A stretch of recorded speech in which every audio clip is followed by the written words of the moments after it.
While I was writing this, I was wondering why do we want, or do we have the need to say something about Veronica at times like this?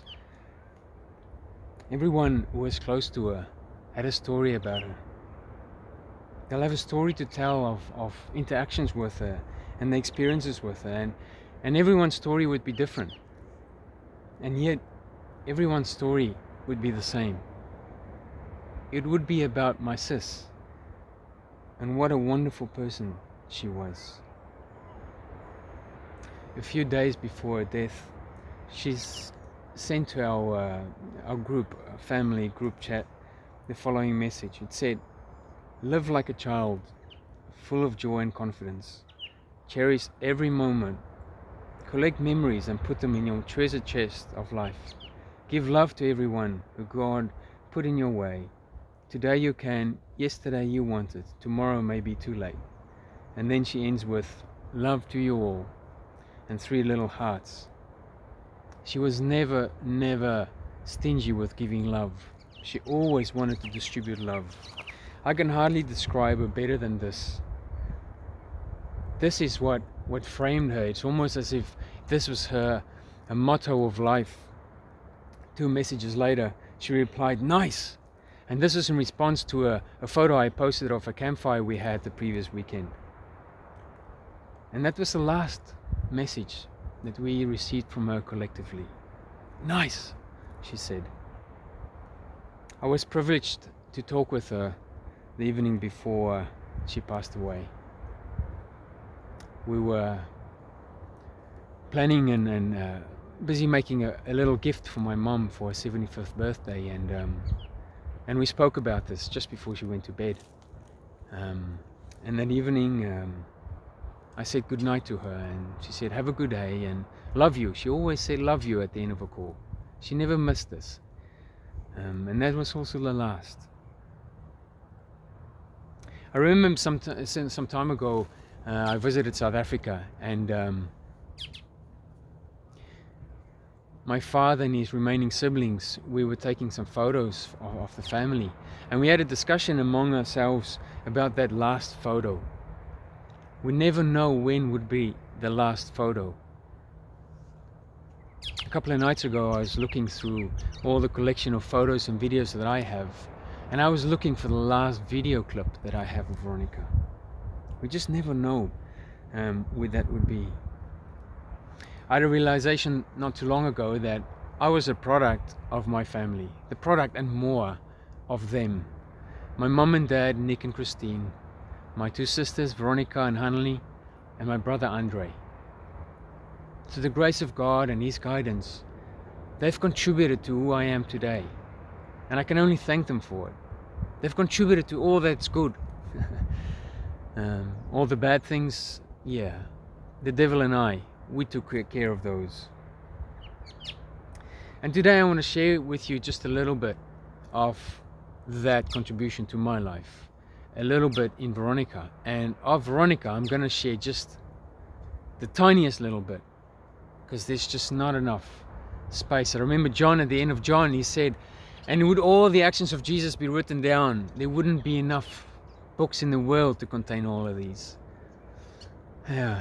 Not to be disrespectful, but sometimes it feels the same way if we think about my sis Veronica. I was trying to think what would summarize. How would I summarize Veronica? And it's very difficult, but 3 words or concepts popped into my mind. Big sis, friend, and grandma. Big sis, well, she was my eldest sister by 11 years. We always had fun with our ages. I was 11, she was 22. I was 22, she was 33. And so on, until we got to 44 and 55. And yes, that was the last of that series of numbers also. The influence that she had on me, I can remember from the earliest days. The way that I hold my pen and the way that I write, I got from her.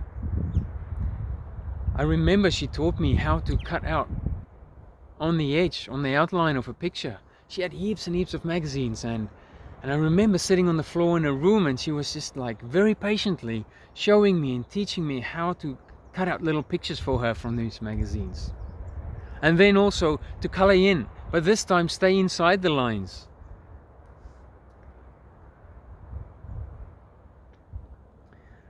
A profound skill, or something that she made me aware of, is when I underline my Bible, I always use a ruler, and this came straight out of her, who she was. She was so neat. Never with a free hand would we underline our Bibles.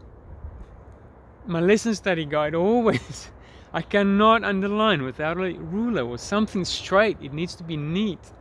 And this was who Veronica was. She was meticulously neat. That's crazy, the love that she created in us, in me, for puzzles, for brain teasers, for little brain teaser puzzles, little toys that you get. I remember she was the first one to bring a Rubik's Cube into the house.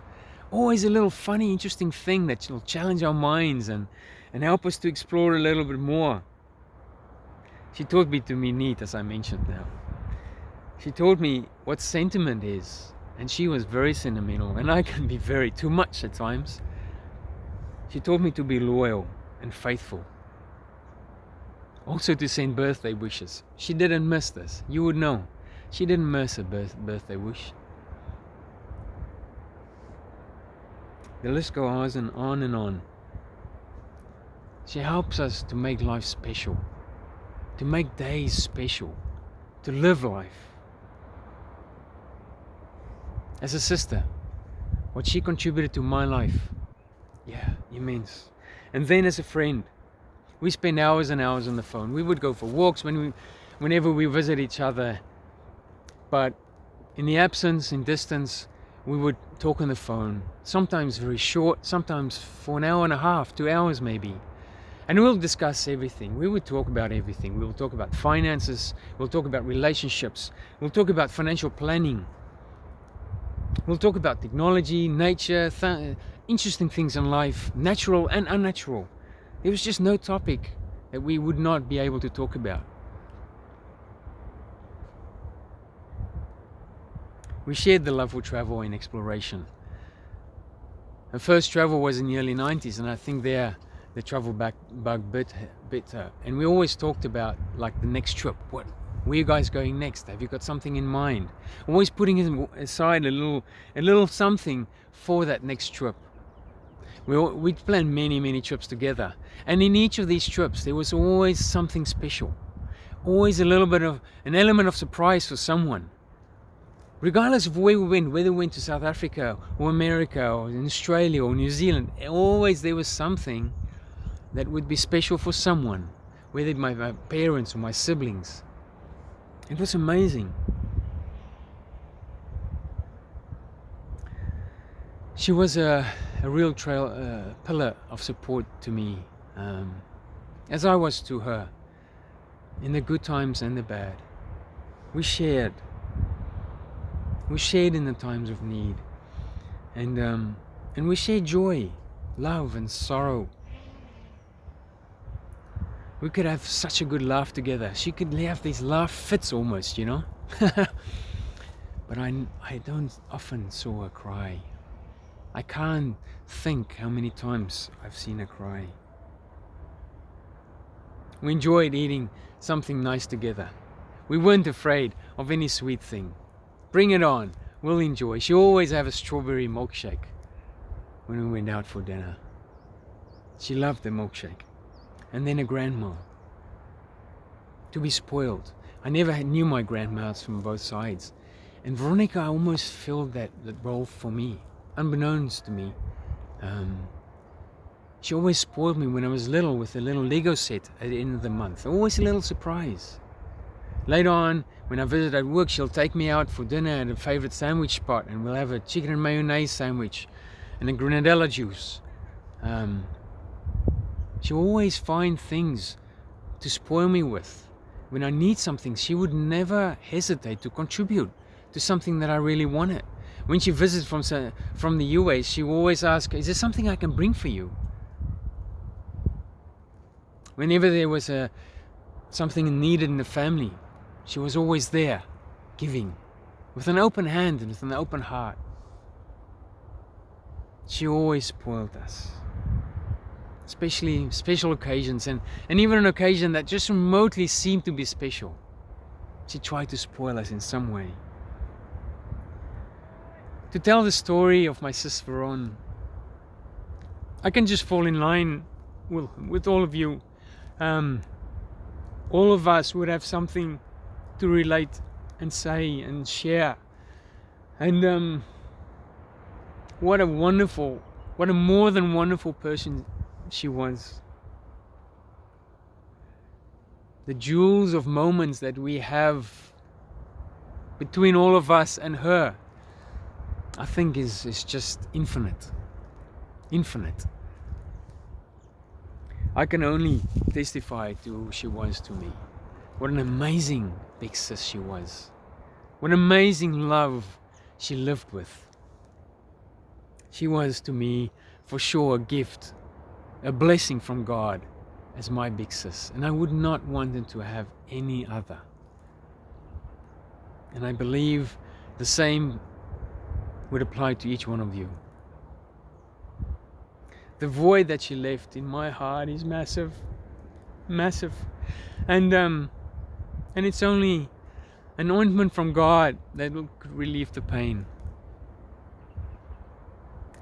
I miss my sis, guys. I miss my sis.